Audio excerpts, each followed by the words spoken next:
حضرت محمد صلی اللہ علیہ وسلم تعلیم کرنے لگا۔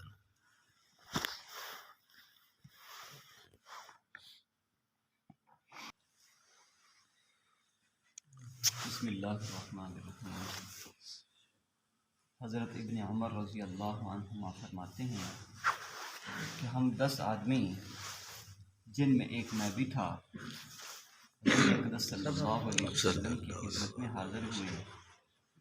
ایک انصاری نے حضور صلی اللہ علیہ وسلم سے سوال کیا کہ سب سے زیادہ سمجھدار اور سب سے زیادہ محتاط آدمی کون ہے؟ حضور صلی اللہ علیہ وسلم نے ارشاد فرمایا، جو لوگ موت کو سب سے زیادہ یاد کرنے والے ہوں اور موت کے لیے سب سے زیادہ تیاری کرنے والے ہوں، یہی لوگ ہیں جو دنیا کی شرافت اور آخرت کا اعزاز لے اڑے۔ یعنی موت نو یاد کرنا چھڑا موت یاد نہ کردا وے، موت واسطے تو تیاری بھی کردا وے۔ بندے آکھے ہائے موت ہائے موت ہائے موت، تیاری کوئی نہ کرے، یہ تو انسان بے عقلی ہے۔ تو سب سے زیادہ موت کے لیے تیاری کرنے والا، سب سے زیادہ، سب تو زیادہ موت کو یاد کرنا اور سب تو زیادہ موت کی تیاری کرنا۔ فائدہ، حضور اقدس صلی اللہ علیہ وسلم سے موت کو کثرت سے یاد کرنے اور یاد رکھنے کے بارے میں مختلف عنوانات سے بہت سی احادیث وارد ہوئی ہیں، جن میں سے بعض روایات اس رسالے میں قریب ہی امیدوں کو مختصر کرنے کی حدیث کے ذیل میں بھی لکھ چکی ہیں۔ ان میں حضور صلی اللہ علیہ وسلم کا حکم بھی مختلف روایات میں گزر چکا ہے کہ لذتوں کو توڑ دینے والی چیز یعنی موت کو کثرت سے یاد کیا کرو۔ حضور صلی اللہ علیہ وسلم کے اس اہتمام ہی کی وجہ سے اس مضمون کو مستقل بھی ذکر کر رہا ہوں، اس لیے کہ موت کو کثرت سے یاد رکھنا امیدوں کے مختصر ہونے کا بھی ذریعہ ہے، موت کی تیاری کا بھی سبب ہے اور دنیا سے بے رغبتی پیدا ہونے کا بھی سبب ہے، جو اصل مقصود ہے۔ دنیا تو بے رغبتی انسان نو پیدا ہو جائے اور آخرت دی طرف انسان دی توجہ ہو جائے، بس اے مقصد ہے دنیا چ۔ مال کو جمع کر کے بیکار چھوڑ کر جانے سے بھی روکنے والا ہے، آخرت کے لیے ذخیرہ جمع کر لینے میں بھی معین و مددگار ہے، اور گناہوں سے توبہ کرتے رہنے پر بھی ابھارنے والا ہے، دوسروں پر ظلم اور ستم، دوسروں کے حقوق کو ضائع کرنے سے بھی روکنے والا ہے۔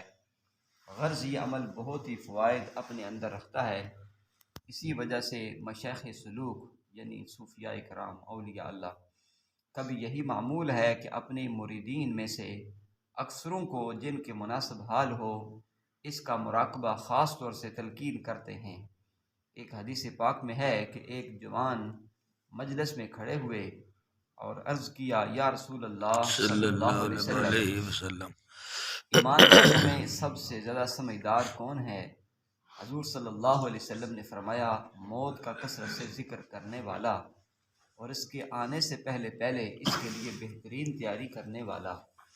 ایک مرتبہ حضور اقدس صلی اللہ علیہ وسلم نے قرآن پاک کی آیت فَمَن يُرِدِ اللَّهُ أَن يَهْدِيَهُ يَشْرَحْ صَدْرَهُ لِلْإِسْلَامِ تلاوت فرمائی، جس کا ترجمہ یہ ہے کہ حق تعالی شانہ جس کو ہدایت فرمانے کا ارادہ فرماتے ہیں اسلام کے لیے اس کے سینے کو کھول دیتے ہیں۔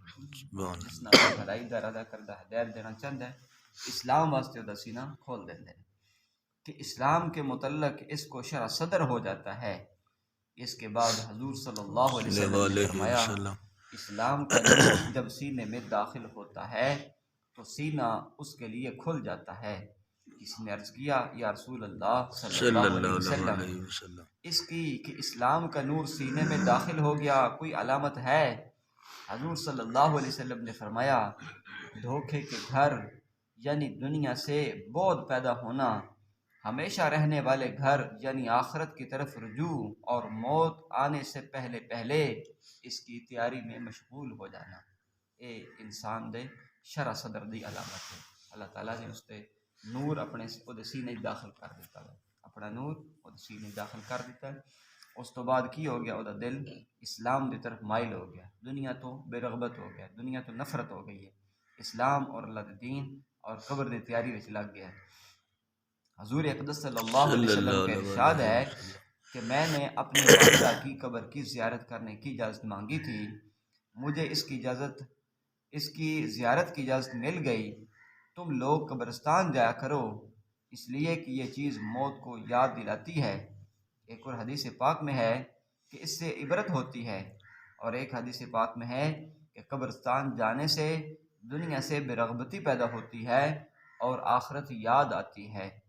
حضرت ابو ذر رضی اللہ عنہ فرماتے ہیں کہ حضور اقدس صلی اللہ علیہ وسلم نے مجھ سے ارشاد فرمایا کہ قبرستان جایا کرو۔ کہاں جایا کرو؟ قبرستان جا۔ اس سے تم کو آخرت یاد آئے گی، اور مردوں کو غسل دیا کرو۔ اسی مردے نو غسل دینا تو پائے ہیں، میں تو ڈر لگتا ہے۔ مردے نو غسل دینا چاہیے، کوئی عیب شیب ہوئے اس کو چھپا دینا چاہیے۔ بندے اکثر مردہ نو آندے پھر اس تو بعد آندے وہ منہ ڈنگا ہو گیا، وہ جنا پیڑا پہ گیا، ادھر مشک آ رہی۔ حالانکہ مردے دی خوبیاں بیان کرنی نے، اچھائی بیان کرنی، وہ برائی بیان نہیں کرنی۔ وہ عیباں تے پردہ پانا ہے، تسی اس دے عیب تے پردہ پاؤ دے، اللہ تھوڑے پر عیباں تے پردہ پاوے گا۔ مردوں کو غسل دیا کرو کہ یہ نیکیوں سے خالی بدن کا علاج ہے، اور اس سے بہت بڑی نصیحت حاصل ہوتی ہے۔ اور جنازے کی نماز میں کثرت سے شرکت کیا کرو، شاید اس سے کچھ رنج اور غم تم میں پیدا ہو جائے کہ غمگین آدمی جس کو آخرت کا غم ہو اللہ تعالیٰ کے سائے میں رہتا ہے اور ہر خیر کا طالب رہتا ہے۔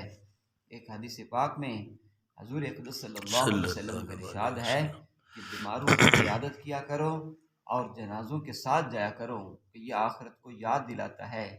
ایک حکیم کسی جنازے کے ساتھ جا رہے تھے، راستے میں لوگ اس میت پر افسوس اور رنج کر رہے تھے۔ وہ صاحب فرمانے لگے تم اپنے اوپر رنج اور افسوس کرو کہ تو زیادہ مفید ہے، یہ تو چلا گیا اور 3 آفتوں سے نجات پا گیا، آئندہ ملک الموت کے دیکھنے کا خوف اس کو نہیں رہا۔ ہر وقت انسان نے خوف اندہ کہ ملک الموت کس وقت آ جائے، ہوں اس نے دیکھ لیا، خوف ختم ہو گیا تھا۔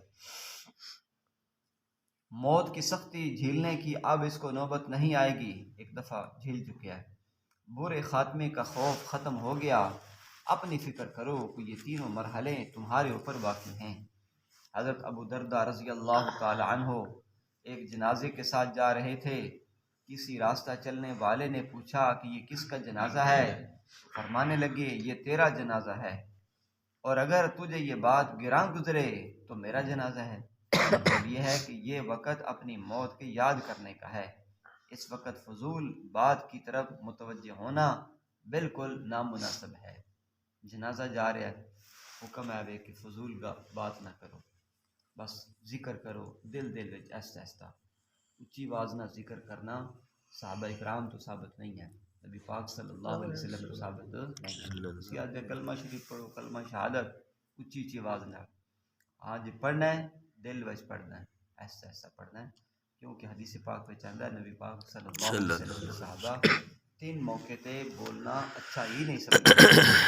ایک تو فرمایا کہ عند الجنازہ، جس وقت جنازے دا وقت ہوندا اس وقت صحابہ بولنا گوارا ہی نہیں سے کرتے، خاموشی نال۔ اور دوسرا عند الزحف، جس وقت جنگ دا وقت ہوندا اس وقت صحابہ خاموشی اختیار کرتے ہیں۔ اور فرمایا کہ وعند تلاوت القرآن، تیسری موقع کی ہے جس وقت قرآن کی تلاوت ہو رہی ہے، کیونکہ اللہ نے خود حکم دیتے ہیں وَإِذَا قُرِئَ الْقُرْآنُ فَاسْتَمِعُوا لَهُ، جس وقت قرآن پڑھیا جائے تو پھر کان لا کے اس نے سنو۔ اگلا حکم کی وَأَنصِتُوا، وَأَنصِتُوا میں خاموشی اختیار کرو، لَعَلَّكُمْ تُرْحَمُونَ، تاکہ تھوڑے تے رحم کیتا جائے۔ یعنی اللہ پاک دا رحم اور رحمت حاصل کرنے دا ذریعہ کی ہے خاموشی دے نال قرآن دی تلاوت نو سنو۔ اگر تسی شور شرابہ کر دے ہو یا اپنی گلاں کر دے ہو تو مقصد قرآن دا تسی حق ادا نہیں کر رہے، اس واسطے خاموشی اختیار کرنی چاہیے۔ جنازہ بھی ایک ایسا موقع ہے یہ خاموشی اختیار کرنی چاہیے۔ ہاں ذکر دا شوق ہے تو ایسا ایسا کرو، دل وچ کرو، تاکہ تھوڑی جڑی ہے نا توجہ اللہ کی ذات طرف رہے، بے یقینی انسان پیدا نہ ہو جائے۔ انسان نو اپنی موت دا فکر، جس بندے نے فکر سوار ہو جائے وہ دی آواز ہی نہیں نکلتی، جس میں بے فکری ہوئے تو وہ تو مڑ بویلے کردا اچھی آواز نہ، تے ذکر ہے وہ دے واسطے خاموشی بہتر ہے۔ اللہ پاک نے قرآن پاک کیا کیا، ادعوا ربکم تضرعا وخفیا، اللہ کا ذکر اس طرح کرو کہ تضرعاً عاجزی دے نال و خفیہ اور ایستا. باقی ذکر بالجہر اور جائز ہے. ذکر بالجہر جائز ہے، بندہ اچھی باز نہ بھی ذکر کر سکتے ہیں. مطلب بعض حدیث پاک میں چاہتا ہے کہ تسی اللہ کا ذکر اس طرح کرو کہ لوگ تھن مجنوں آکھن لگے. مجنوں کس طرح؟ یعنی کوئی بندہ کوئی نہ ہوئے تھوڑے کو تنہائی وچ ہوئے تو مڑ اللہ کا ذکر بشک اچھی باز نہ کرو. ہاں جس بندے موجود نے پھر کوشش کرو کہ میرے ذکر دی وجہ تو کسی دی نماز سے خلل نہ آ جائے، میرے ذکر دی اچھی باز نہ کرنے دی وجہ تو کسی نو پریشانی نہ ہوئے، کسی نو تکلیف نہ ہوئے. ایسی کوشش ہے. ہاں تنہائی چ ہوئے تو مڑ بشک کا اچھی اچھی باز نہ ذکر اللہ پاک دا کرو. یا مجلس ایسی لگی ہے حلقہ ایسا بنے اس سے اللہ دے ولی جڑا ہوئے وہ اچھی باز نہ ذکر کرا رہے ہیں، ایک ماحول بنے وہ تسی کر سکتے، کوئی حرج نہیں ہے. تو سارے ہی کردے پے اس طرح. اس واسطے یہ بہتری تنہائی وچ ذکر بل جہر ہوئے تے بنیاں وچ ہوئے پھر ذکر خفیہ ہوئے، ایسا آواز نہ ہوئے تاکہ کسی کو تکلیف نہ ہوئے. تو حسن بصری رحمۃ اللہ علیہ کا ارشاد ہے کہ تعجب اور بہت زیادہ تعجب ان لوگوں پر ہے جن کو آخرت کے سفر کے لیے توشہ تیار کر لینے کا حکم ملا ہوا ہے اور وانگی عن قریب ہونے کا اعلان ہو چکا ہے، پھر بھی یہ لوگ دنیا کے کھیل میں مشغول ہیں. ان کے متعلق مشہور ہے کہ جب یہ کسی جنازے کو دیکھتے تو ان کا ایسا حال رنج اور غم سے ہوتا تھا جیسے کہ ابھی اپنی ماں کو دفن کر کے آئے ہوں. حضرت عائشہ صدیقہ رضی اللہ تعالیٰ عنہ فرماتی ہیں کہ ایک یہودی عورت ان کے پاس آئی اور کسی احسان کے بدلے میں کہنے لگی کہ اللہ تعالیٰ شانہ تمہیں قبر کے عذاب سے بچائے. حضرت عائشہ رضی اللہ تعالیٰ عنہ نے حضور صلی اللہ علیہ وسلم سے پوچھا کیا قبروں میں بھی عذاب ہوتا ہے؟ حضور صلی اللہ علیہ وسلم نے فرمایا بے شک قبروں میں بھی عذاب ہوتا ہے.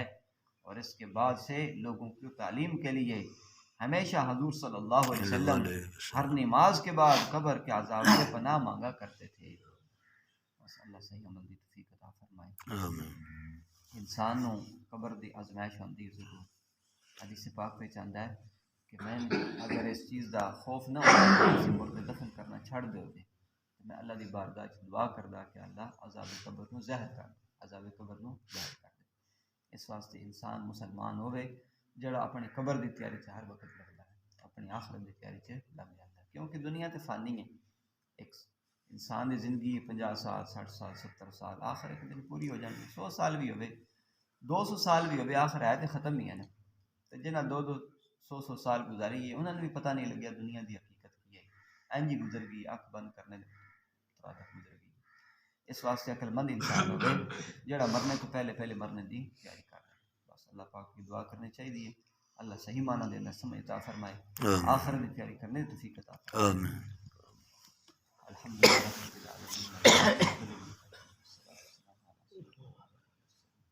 ربنا آتنا فی الدنیا حسنۃ وفی الآخرۃ حسنۃ وقنا عذاب النار. آمین. ربنا هب لنا من ازواجنا وذرياتنا قرة اعين واجعلنا للمتقين آمین. صلی اللہ علیہ وسلم. علیہ وسلم.